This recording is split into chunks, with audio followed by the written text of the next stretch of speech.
Inter computer education की इस class में आपका स्वागत है। आज की इस क्लास में HTML के नेक्स्ट टैग के बारे में समझते हैं। यहाँ पर हम आज जिसके बारे में बात करने वाले हैं, इस टैग का नाम है डिस्क्रिप्शन लिस्ट। यानी आप किस तरह से HTML की हेल्प से एक डिस्क्रिप्शन लिस्ट को क्रिएट कर सकते हैं। यहाँ पर इसके बारे में समझते हैं। डिस्क्रिप्शन लिस्ट वैसे आपको बता दें होता क्या है। यहाँ आप देख सकते हैं कि एक लिस्ट नीचे आ गई है जिसमें आप देखेंगे लिखा है कंप्यूटर कोर्सेज। इसके अंदर दो दिए गए हैं, DCA और PGDCA। इसके बाद फिर से इसकी मेन हेडिंग आ गई है सिलेबस, जिसके अंदर दिया है वर्ड और एक्सेल। इस तरह की लिस्ट को कैसे आप HTML की हेल्प से क्रिएट कर सकते हैं, इसके बारे में समझते हैं। अगर आप HTML के बारे में और डिटेल से जानना चाहते हैं तो आप प्ले लिस्ट का यूज करके HTML के बारे में पिछले वीडियो देखकर सीख सकते हैं। फिलहाल मैं यहाँ पर क्या करता हूँ, नोटपैड ओपन करता हूँ। यहाँ पर हम नोटपैड पे आ गए हैं और आपको बता दें कि डिस्क्रिप्शन लिस्ट के अंदर तीन अलग अलग टैग का यूज किया जाता है। यहाँ पर इन तीनों के पहले शॉर्ट फॉर्म जानते हैं, उसके बाद उसका फुल फॉर्म जानते हैं। हालांकि आपको बता दें, जब नोटपैड में HTML की कोडिंग करते हैं डिस्क्रिप्शन की, तो इनमें इनके फुल फॉर्म यूज नहीं होते हैं, इनको शॉर्ट में ही लिखा जाता है। लेकिन इनके जब तक आपको फुल फॉर्म नहीं पता होंगे तब तक आप इसका यूज करना सही से नहीं सीख पाएंगे। यहाँ पर कौन से वो तीन टैग है, पहले उनको शॉर्ट में जानते हैं, फिर लॉन्ग में जानेंगे। पहला जो नाम है जिसका नाम है DL, फिर दूसरा जो नाम है उसका नाम है DT, और वो तीसरा जो टैग होता है वो है DD। यहाँ पे मैं लिख देता हूं, ये देखिए इस तरह से इनके तीनों टैग के नाम है DL, DT और DD। इसके फुल फॉर्म लिख देते हैं। हालांकि पहला जो D है, इन सब का नाम सेम है, जिसका नाम होता है डिस्क्रिप्शन। डिस्क्रिप्शन वैसे आपको बता दें हिंदी में होता है किसी चीज का विवरण देना, डिस्क्रिप्शन। इसमें हम क्या करते हैं, यहाँ पर क्या करते हैं, डिस्क्रिप्शन लिख देते हैं। हालांकि तीनों का नाम एक ही है तो यहाँ पर लिखते हैं डिस्क्रिप्शन।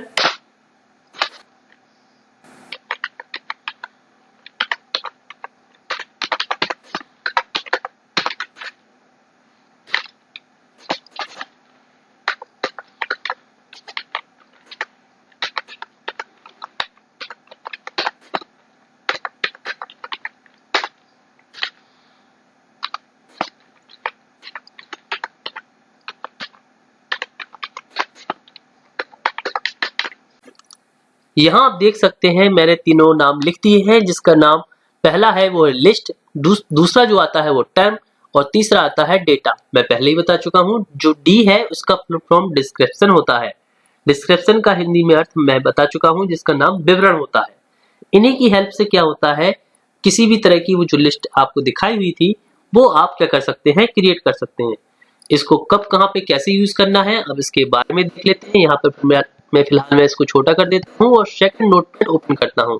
ये इसलिए जिससे आपको पता चल सके कहाँ पे कौन सा यूज हो रहा है, इसलिए इसको नहीं हटाते हैं। फिलहाल इसको यहाँ रखते हैं और फिर करते हैं नोटपैड ओपन। यहाँ नोटपैड ओपन करने के बाद सबसे पहले हम क्या करते हैं, इसको जूम करने के बाद क्या करते हैं, यहाँ लगाते हैं HTML लगाने के बाद लिखते हैं बॉडी लगाने के बाद लिखते हैं DL लगाने के बाद फिर लिखना होता है इसके अंदर DT के बाद आप DT के अंदर कौन सी टर्म यानी क्या हेडिंग देना चाहते हैं। तो फिलहाल मैं इसमें क्या करता हूं, कंप्यूटर कोर्सेस लिख देता हूं।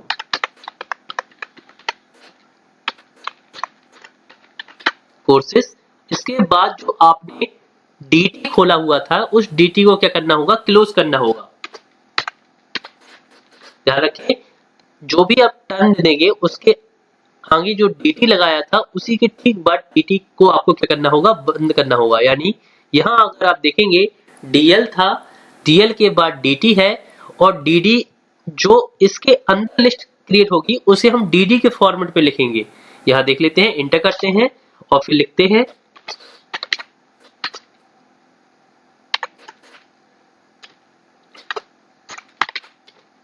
ये, यानी आपकी जो मेन हेडिंग है वो कंप्यूटर कोर्स आएगी और फिर उसके बाद नीचे DC आएगा। इसके अंदर एक और लिख देते हैं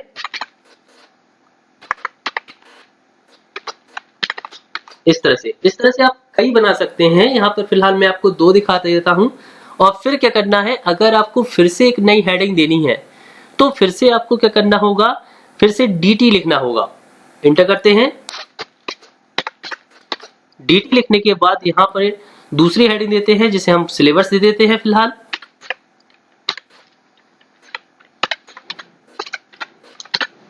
सिलेबस, और फिर यहाँ पे क्या करते हैं dt फिर से बंद कर देते हैं,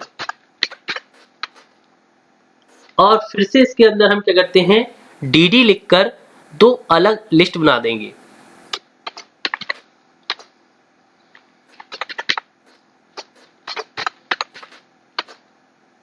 एक और लिख देते हैं एक्सेल,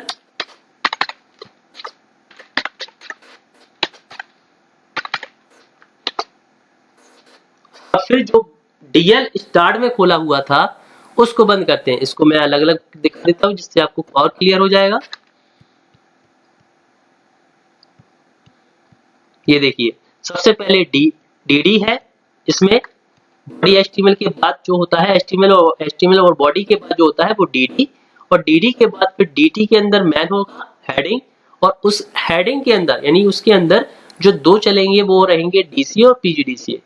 इसके बाद फिर से dt आ जाएगा, dt के लिए इसके अंदर रहेगा, और फिर उसके बाद dd फिर आ जाएगा, dd के अंदर ये दो रहेंगे, और फिर हमने जो सबसे ऊपर dl खुला था उसको बंद करना रहेगा, और फिर बॉडी बंद कर देंगे और एचटीएमएल बंद कर देंगे।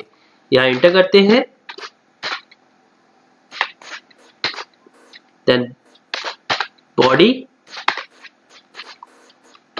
एचटीएमएल। इसके बाद हम क्या करेंगे सेव करेंगे इसको। सेव करते समय मैं फिलहाल इसको जूम आउट कर देता हूं, और फिलहाल मैं इसको डीएल नाम से सेव कर देता हूं। आप किसी भी नाम से कर सकते हो, और फुल स्टॉप लगाकर एचटीएमएल लिख देते हैं और फिर सेव पर क्लिक कर देते हैं। ये देखिए यहाँ पे ब्राउजर में फाइल आ गई है, और मैं इसको डबल क्लिक करके इसको ओपन करता हूं।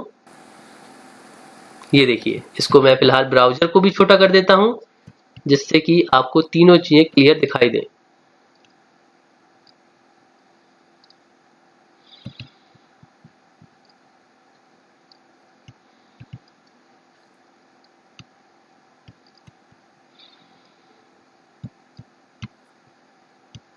मैं जूम कर देता हूं पहले इसको थोड़ा सा।